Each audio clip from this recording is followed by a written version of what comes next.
KHOU 11 News starts now. He was sitting in the parking lot crying.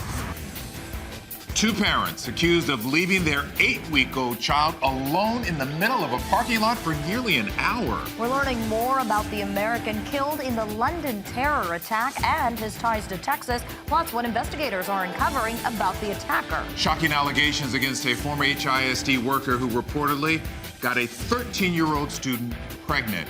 But let's start with the parents of the infant found alone in a Katy parking lot. They were back in court today. Witnesses say the newborn was cold and hungry as they tried to comfort him. Jason Miles spoke to one of those good Samaritans. He is live in Katy with new details. Jason.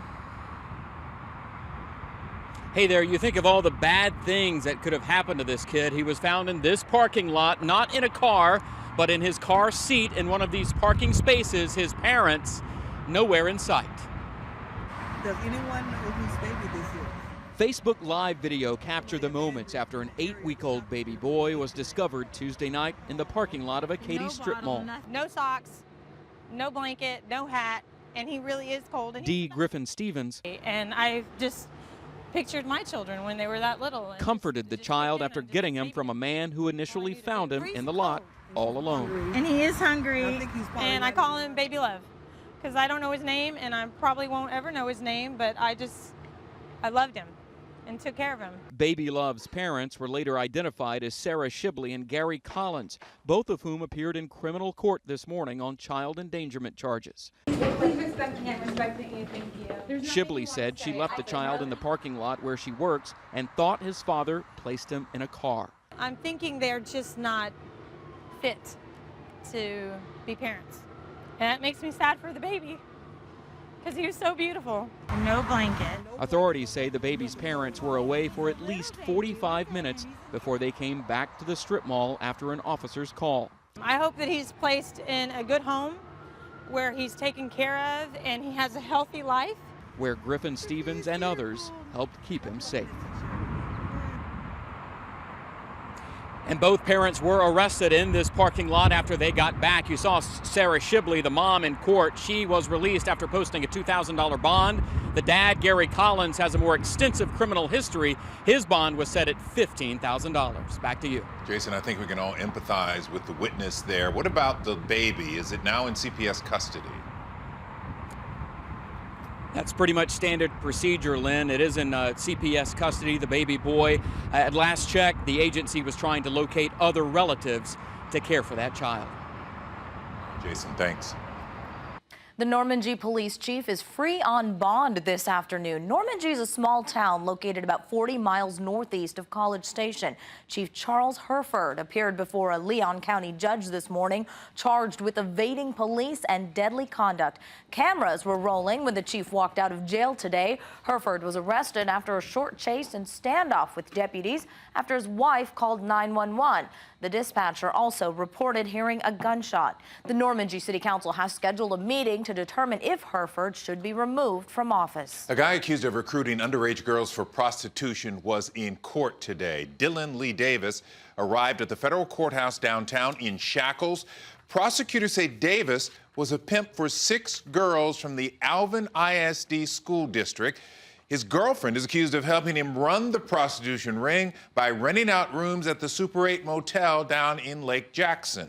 Former Texas Governor Rick Perry is intervening in a student election at his alma mater. Now, earlier this month, Texas A&M students elected their first openly gay man for student body president. But the U.S. Secretary of Energy accused the school of reverse discrimination against another candidate, and now the school is firing back. Adam Bennett live on the Texas A&M campus to explain. Hey, Adam. Hey, Reka. Well, the administration told us that they did not have anybody available to talk on camera with us, but they did send us a statement where they actually praised Perry's contributions and what they called his long-term commitment to both this school and this state. But they also said that they disagreed with his claims, and they said, quite frankly, they don't understand why he's getting involved with this election in the first place. Now, let's take you back to yesterday. This is when it all started with a letter that Perry wrote to the Houston Chronicle. In it, he called the way that junior Bobby Brooks was elected as student body president, quote, at best, He says it made a mockery of due process and transparency, and, quote, at worst, the Student Government Association allowed the election to be outright stolen. Now, Brooks had initially lost to senior Robert McIntosh, but the Election Commission later disqualified McIntosh after getting several anonymous complaints of voter intimidation, and also because they say he didn't provide receipts for glow sticks that he had used in a campaign video.